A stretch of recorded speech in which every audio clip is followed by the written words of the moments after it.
Je donne maintenant la parole aux membres du Conseil de sécurité et je donne la parole en premier lieu aux États-Unis. Vous avez la parole, madame.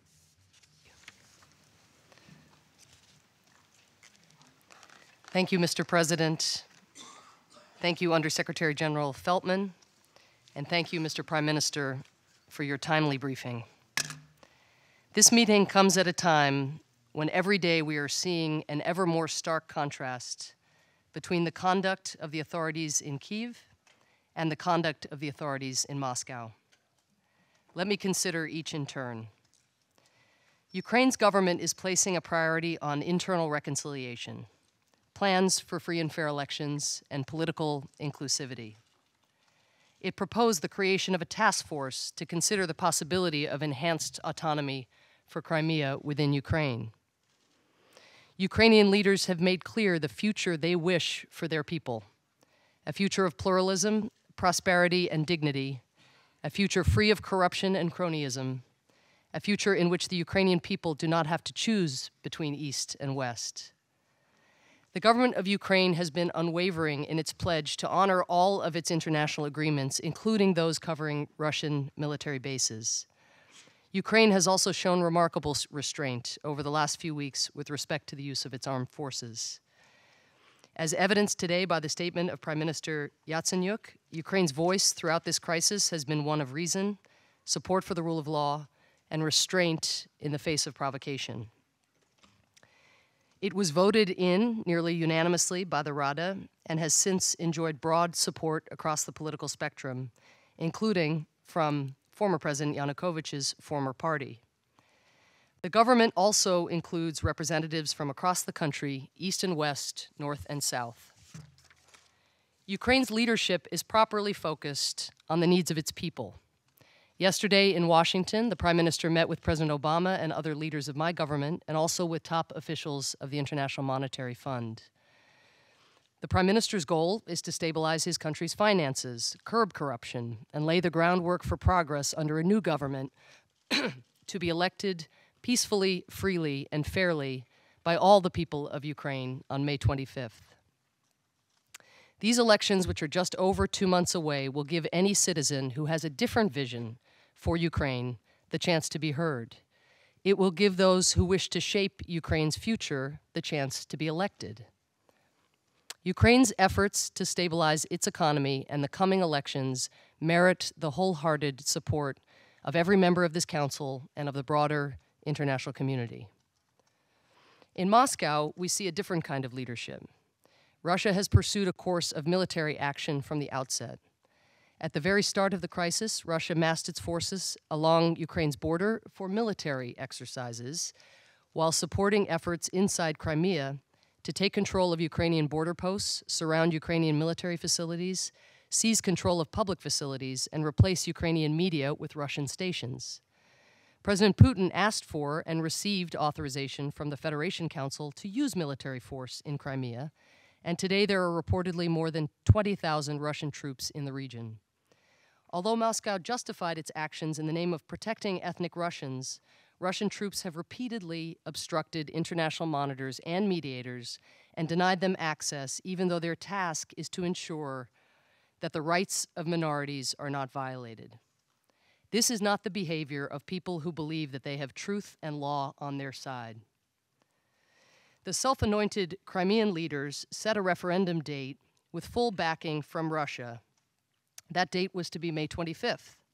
Then they reset the date for March 16th, allowing less than 2 weeks to prepare for and carry out a vote. 2 weeks on an issue of monumental importance, risking grave destabilizing consequences in defiance of the Ukrainian Constitution and in defiance of international law. The referendum ballot that will be put to voters contains no option to vote for the status quo.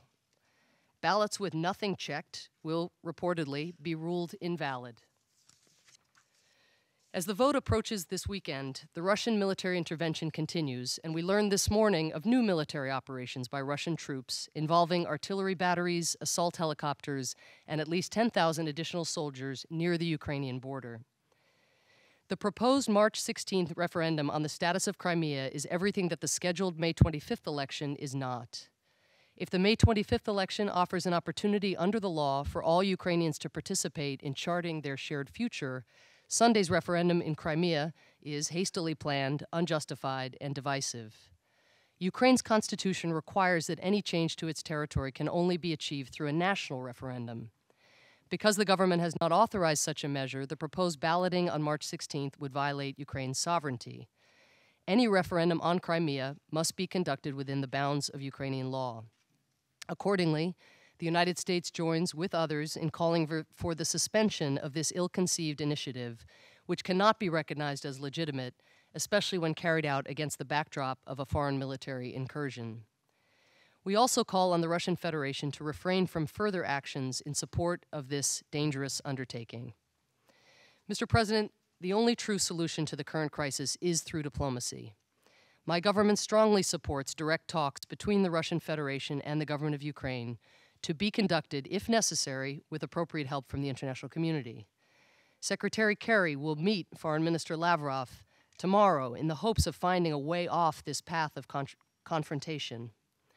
Given the risk of conflict, none of us can afford to leave any stone unturned, but Russia has to want a diplomatic solution. The diplomatic path remains both viable and desirable because the way forward is clear. Russian forces must return to their bases, and Russia must honor its agreements with Ukraine. All countries must respect Ukraine's sovereignty and territorial integrity and seek to resolve disputes through peaceful means. Every country must fulfill its obligations under the UN Charter and its commitments under the 1994 Budapest Memorandum and the Helsinki Final Act. Ukraine and the Russian Federation must abide fully by their bilateral agreements, including the 1997 Treaty of Friendship, Cooperation, and Partnership, and the 1997 Basing Agreement. These steps, each in accordance with prior agreements, each consistent with international law, each in keeping with the best interests of the people of Ukraine, are all that is needed to end this crisis in a way that respects the rights and interests of everyone involved. In accordance with these principles, the United States is proposing a resolution for Council consideration that would endorse a peaceful solution to the Ukraine crisis based on international law and the Council's mandate to act when necessary to ensure global security and peace. In closing, Mr. President, I would like to reiterate my government's belief that to resolve this crisis, what is needed now is for a climate of restraint to replace confrontation, openness to replace obstructionism, and peaceful dialogue to replace coercion. This is the moment to show that laws matter, rules matter, territorial integrity matters. If we don't come together, if we don't send a clear signal of our shared commitments, we will live with the consequences in Crimea and well beyond. We will look back on this moment and wish we had come together with a unified voice before the consequences became dire and innocent lives were lost. Thank you.